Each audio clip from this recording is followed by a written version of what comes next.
So, good afternoon and welcome to panel 2C. Our first talk will be given by uh, Mirella Conica, Maria Zakaria, and Carol Jagoe. The title of this talking is A Multimodal Utterance is Worth 1,000 Words, Leveraging Relevance Theory and Realistic Evaluation to Facilitate Conversation for Individuals with Communication Disabilities. They're going to have 20 minutes to present their talk and then followed by 10 minutes of questions, and then we pass on to the second presentation. So the floor is yours. Thank you so much for the introduction, and thank you for everyone who's here for my talk today. As evident in the title, we're interested in how through the use of relevance theory and a realist evaluation, we can understand how individuals with a communication disability can better participate in conversation.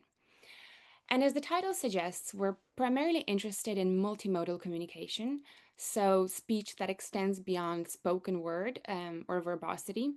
As I'm sure you can imagine, this has tremendous implications for individuals who have a communication disability. Now I'm just going to briefly introduce our team. So first we have Dr. Caroline Jagoe, who's the principal investigator, myself, who's the postdoctoral researcher on the team, Maria Zakaria, who is a speech and language therapist and a PhD student, and Aisling Reid, who is also a speech and language therapist and a research assistant. And of course, we have our expert advisory committee, Dr. Tim Wharton, whose insights have been invaluable to our project, and Emeritus Professor Deirdre Wilson.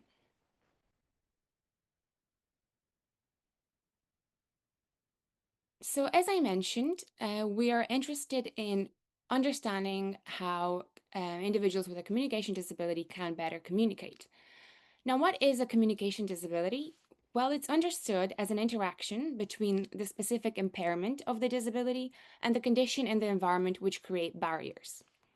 Now, in response, we've developed communication partner training, and this involves providing skills and strategies to the communication partners, and these include things like pictures, gestures, or simplifying grammar.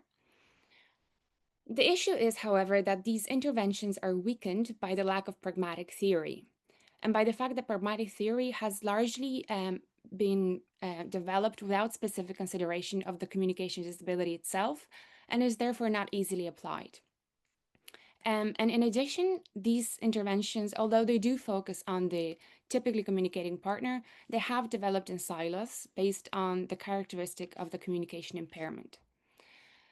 So in essence, we don't understand and we don't know precisely how or why, from the perspective of pragmatic processing, each of the communication strategies works in conversation, and we don't know if the same strategies work in the same ways for people with different communication needs. So our aim in this project is to identify communication support strategies that can serve as what we call micro-interventions that are both theoretically and empirically valid. In other words, we're looking to provide an explanatory account of how these interventions work rather than simply a descriptive one. And so our research question is how or why, from the perspective of pragmatic processing, does each communication support strategy work in conversation? And do the same strategies work in the same ways for people with different communication needs in different conversational contexts? So to go about addressing this research question, so far we have generated a corpus of approximately 70 conversations of participants who do not use speech as their primary means of communication. And we also have an additional 70 associated interviews across 5 clinical groups who use English as their primary language. And our aim is to generate a comparable amount of similar data with participants who use Arabic as their primary language. And that's the work that Maria is doing as part of her PhD. Now, using a dual eye gaze design in which both interlocutors wear glasses with integrated cameras and eye gaze technology, so both the individual with a communication disability and their communication partner, and as well as our analysis then involves a triangulated approach to 3 types of data. So we have our conversational data that we record, we have the eye gaze data, which tells us where the participants are attending to.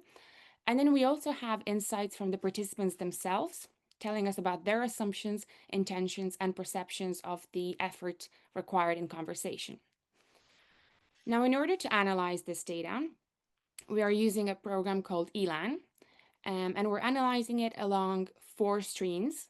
So we first have the annotated data from the primary participant, so the individual with a communication disability. We have the annotated data from their communication partner. We have the annotated data from a scene camera, which provides us with an external perspective. And finally, we have the video stimulated commentary that is aligned to our annotation.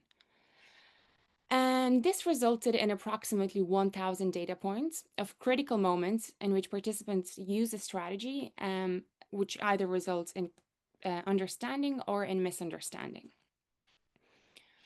And within our study, relevance theory forms the analytic frame and is the theory engine for realist evaluation, which Maria will elaborate on later. But from a realist evaluation perspective, communication support strategies can only be understood if they're examined within the configuration that they occur. And so each critical point that we have identified is then analyzed in terms of strategy, context, mechanism, and outcome. So the strategies, the way we're annotating them is as they're observed in the interaction, but we're also placing them on Sperber and Wilson's bidirectional continuum. And if anyone's unfamiliar with that, I'll go over it in the next slide.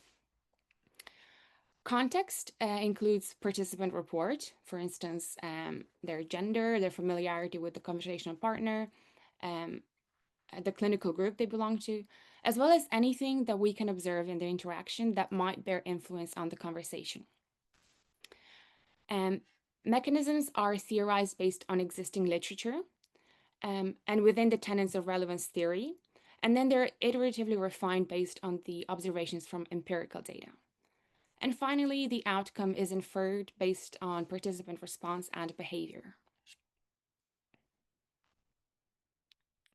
So as I mentioned, our strategies are also placed on the bidirectional continuum, which runs from determinate to indeterminate and from meaning to showing. And essentially, this continuum provides a framework for understanding communication through a two-way process. So it emphasizes the interplay between one speaker's intentions and the listener's inferences. And it suggests that effective communication involves both parties actively participating in inferring meaning. And it highlights a balance between explicit or determinate communication and implicit or indeterminate communication, where explicit messages are very clear and direct, while implicit messages necessitate more interpretation as they're more nuanced.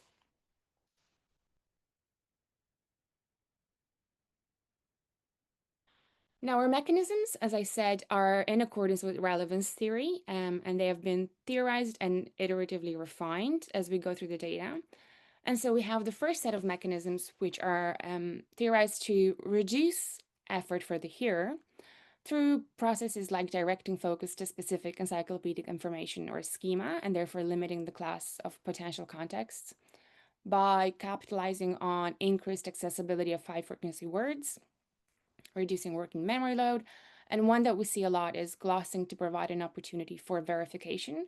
So what we see is a communication partner verbalizes an interpreted proposition and then provides the opportunity for the individual with a communication disability to either confirm or refute the interpretation. And then we have mechanisms that we theorize increase the number of effects for the hearer by drawing particular attention to specific personally salient information, providing evidence for what's considered a relevant response, and providing evidence that relevance hasn't yet been achieved by either signaling confusion or showing that more information is needed. And then to link it back to Tim's talk earlier this morning, things like drawing attention to a wide array of weak but salient impressionistic or effective effects. And we do see that occurring quite a lot, and it does usually tend to lead to understanding. So I think this really attests to the importance of Tim's work. And so to give you a better idea of the whole annotation process, I'm going to show you an example of the kind of data we're working with and how we're annotating it. And before I play this little clip, I'm going to explain what's happening. So in the first video on the left, we have footage from the scene camera. And on the left, we have the the individual with a communication disability. And on the right, we have their communication partner. And then in the right top box, we have the perspective of the individual with a communication disability. And the red dot indicates what they're attending to. And in the bottom box, we have the perspective of the communication partner. And again, the red dot indicates where they're looking at. And I'll just briefly explain what's happening before I play it. We have the communication partner asking the individual with a communication disability, a primary progressive aphasia in this case, a question. The participant misunderstands, and we can infer that from their response. Following this, the communication partner implements a strategy within 3 critical moments, in this case, gesture, and then we can see that this facilitates understanding. So I'll just play the clip for you now. Let me know if you can hear it.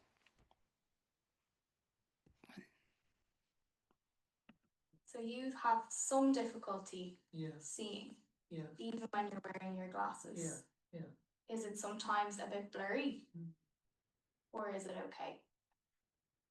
Yeah, I sometimes I do it, but it's not always easy. And sometimes I can try it, but it's not so easy for me to understand everything. That's okay. That is a little bit problem. And when you're wearing your glasses, Yeah. if you're reading something, is it okay? Yeah.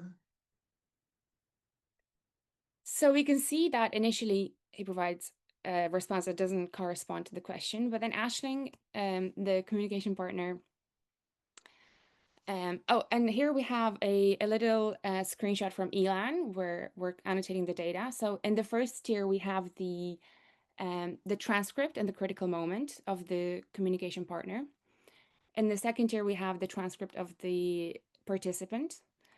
In the third, we have where it falls on the bidirectional continuum. So 4 in this case, determinate meaning showing. Next, we have the gesture, which in this case, SA corresponds to gesture. That's our code for it.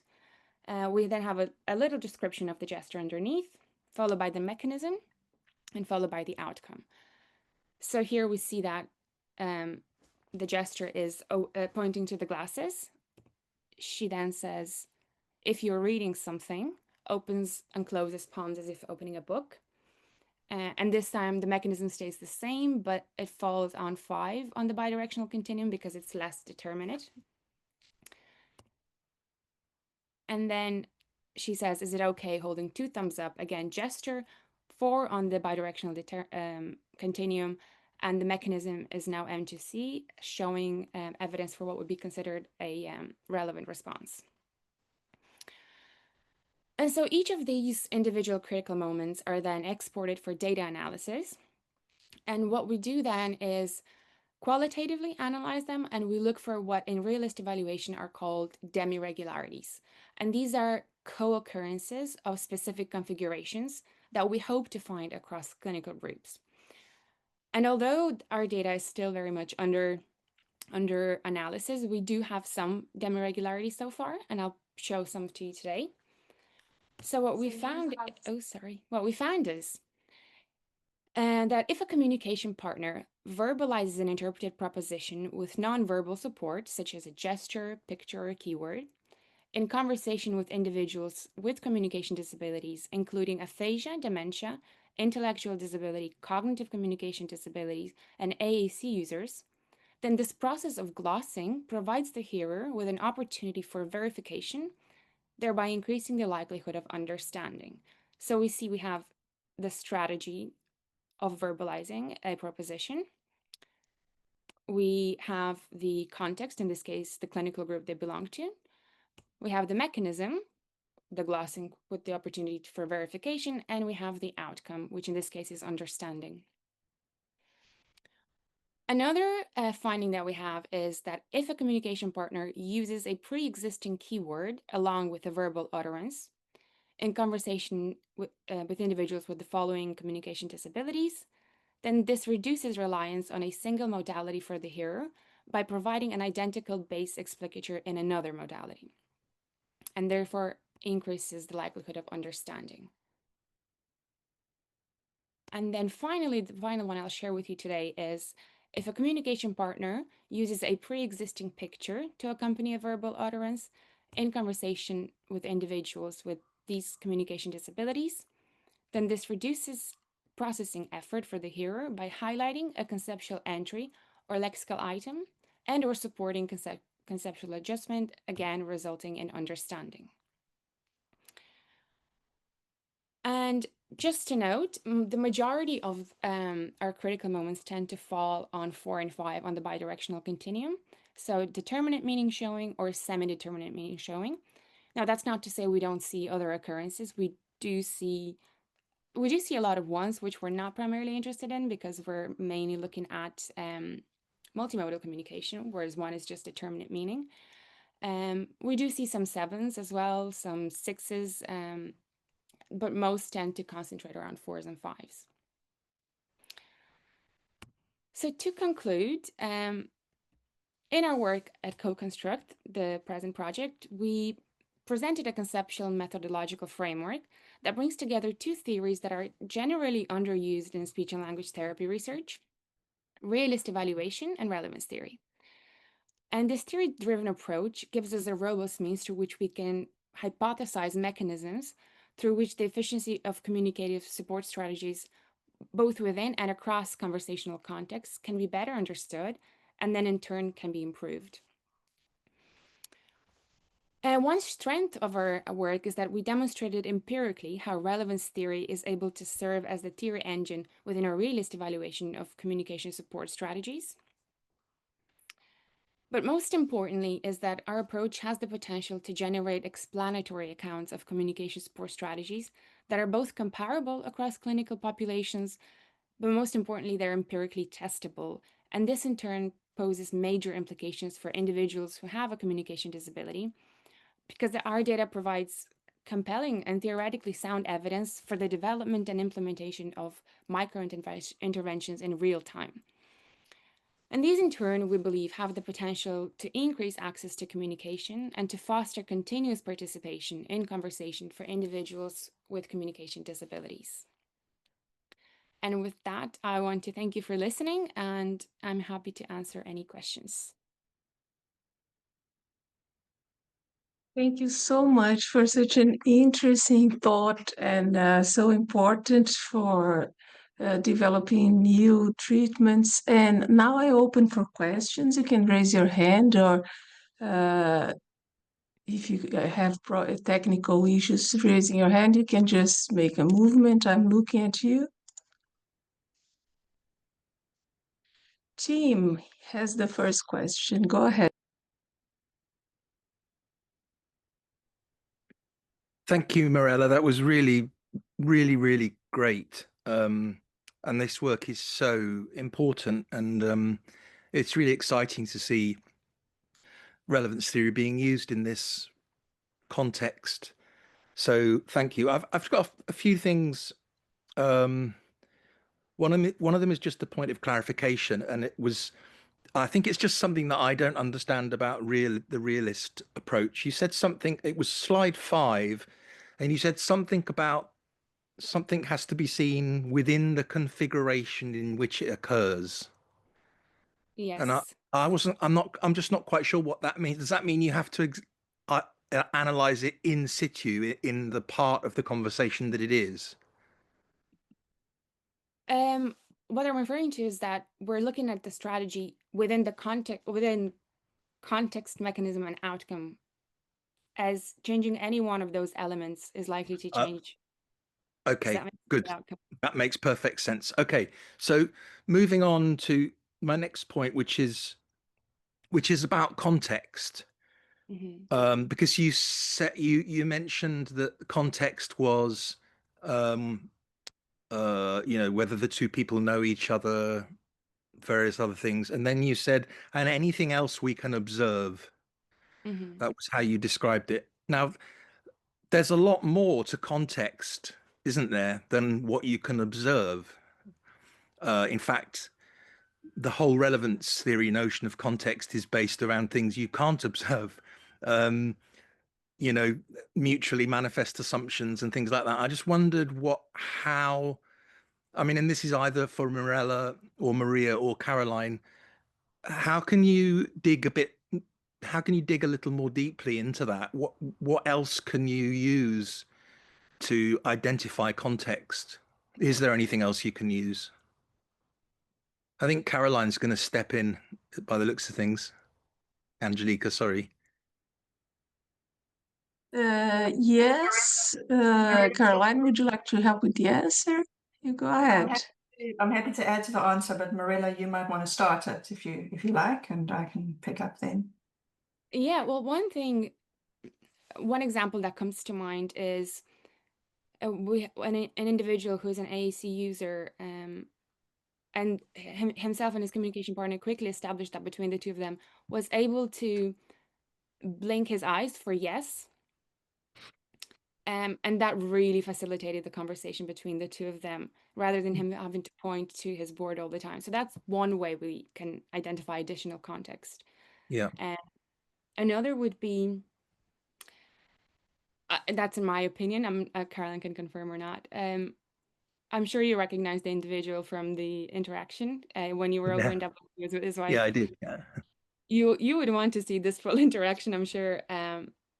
But basically, anytime an answer was incorrect, the wife would intervene. And there were instances where we weren't sure whether he understood or not, but by the fact that his wife wasn't intervening, we could assume that he understood and he provided a correct answer. So that's another way we look at context. Yeah, that's that I think that's what I was getting at. I mean, it's almost like you can almost see the context unfolding post hoc. You know, you can make observations about what must be the case in the context in order that the thing happened. That was what I was getting at. Mm-hmm. Yeah, and I think you raise a really important and tricky issue for us, Tim. And so far with the demi-regularities, because we're looking to abstract this to a higher level that represents multiple participants, we've started with the easiest pieces to bite off, right? Where we can definitely see that this pattern is repeating across participants, which means we haven't gone for these demi-regularities necessarily into the nuance of context as we understand it in relevance theory, because actually it's been quite easy to say, well, actually, it doesn't really matter what's happened in the nuance of the conversation beforehand. This seems to hold true no matter what's happening. But the relevance theory notion of context is obviously much more powerful and nuanced than this sort of non-specified generic understanding of context that we have from realist evaluation. So one way that we have got to look at context in some circumstances is through those simulated commentaries. So participants watched back some parts of video. Now, obviously, it's a big ask if communication is so difficult for you to have two big conversations and then watch back two big conversations. This is communicatively and linguistically very demanding. So they didn't watch the full conversation, they watched back certain critical moments. So we don't have that commentary for every moment in the video, but we do have commentary that in some cases gives us very direct information about what the mutually manifest assumptions were in that moment. For example, somebody saying, oh, well, you know, this was very obvious because we were talking about the holiday or whatever. So we've got some information about what was in people's minds in that moment, but we don't have it consistently. And that is the biggest challenge in fleshing out the context piece in a way that stays true to relevance theory. Yeah, but I mean, you do have, as I said, no, I think that's fine. Yeah, totally fine. Okay, and the other thing was just a kind of slightly picky linguistic thing, which I think perhaps we could talk about at some stage. When you were presenting the continuum, you said that determinate is explicit and indeterminate is implicit. And that's not quite right, because you can have implicit meanings that can be very determinate and explicit meanings that can be indeterminate. So I think it would just be a matter of, for future, just in case you ever get any other picky linguists in your audience, you might just want to think about that expositional thing, perhaps even an example. You don't even need to use words like explicit and implicit. Just give an example of what determinate meaning is and what indeterminate, that's all. But it was a really beautiful presentation. I enjoyed it very much, and it was great to see you all again and just see how far this work has come. So I congratulate you all. Thank you. That's And thank you for the feedback. over and out. I open now for other questions you might have. If you want to raise your hand. While we don't get any other questions, I know you only had 20 minutes to present a very insightful work, and I was thinking about the interventions because there was very little time for you to present, and you mentioned pictures, you mentioned gestures, and do you see any of them playing a more important part? And also, when you mean gestures, you mean just pre-established gestures like okay, no, or you think you could develop other types of gestures that you commonly agree with them? In general, talking about the interventions. Yeah, well, that's what we're looking to find, to see what comes out and within configuration. So we wouldn't have a gesture alone. We would consider it within the SCMO, the strategy context mechanism outcomes. So the gesture itself would work through a specific mechanism within a specific context. So that's what we're looking to identify now for the micro interventions. I think Caroline might want to add something. Yeah, I'll just add because I think that's a really important and interesting question. So I'll add from the perspective of a speech and language therapist. The intervention itself is usually training communication partners on using different modalities, so teaching them to use different ways. And we're focusing on those different ways. But in the profession, there's often been an over-reliance on iconic gesture types, like we saw in that video. But what we are seeing, and in some of the work we've looked at with Tim, is the use of much more vague gesture as being really useful, actually, and conveying quite a lot. Mirella hinted at it, quite a lot of those vague impressionistic effects that actually enhance communication. So we're encompassing all of it in what we're looking at. So anything that the communication partner is doing in an attempt to enhance the chance that the conversation will be successful, we're counting as a strategy. Yeah, like for instance, I remember a specific moment where the communication partner simply does this, and it helps the individual who was struggling to come up with the word to continue. So yeah, it's not necessarily very iconic specific gestures. Oh, that's really interesting. We have a raised hand for Kirsi. Go ahead, Kirsi. Hello, thank you. And thank you so much, Mirella, for this interesting presentation. I was just wondering, have you investigated any of those strategies? Sorry, and sorry if I missed something, but any of those strategies of those people with a communication disorder? Because I'm kind of thinking also that communication partners always mirror what the people with the disability are doing, and are there any adjustments, kind of what the communicator does, and then how the communication partner reacts there, and if there are any shifts in the continuum, for instance. That's a really interesting point. We do actually annotate as well the strategies used by the participants. Yeah. And we do see a lot of mirroring and an adaptability between the two. And of course, we know conversation is always a mutual act. But I think for the purposes of this project, for now, we're primarily looking at the communication partner. That's very interesting work, yeah, and important for us as speech therapists. Yes, thank you. Thank you. Do we have any other questions for this talk? Otherwise, we are more or less in time for start the next one. Caroline, go ahead.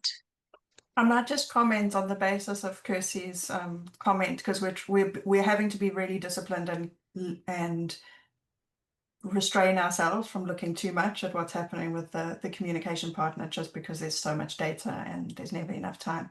But we do have some of the data where participants have given permission for it to be available to other researchers in the future. And so maybe we can talk about that, because there's going to be a lot there that we're not going to have a chance to look at, and a lot of opportunity to look at what else is going on. Yeah, and I think one thing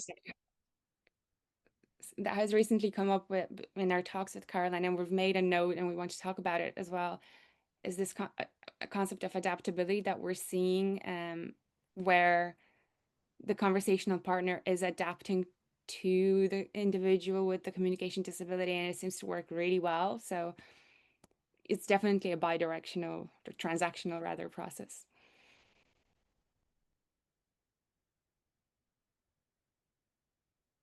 Anybody else would like to add something before we move on?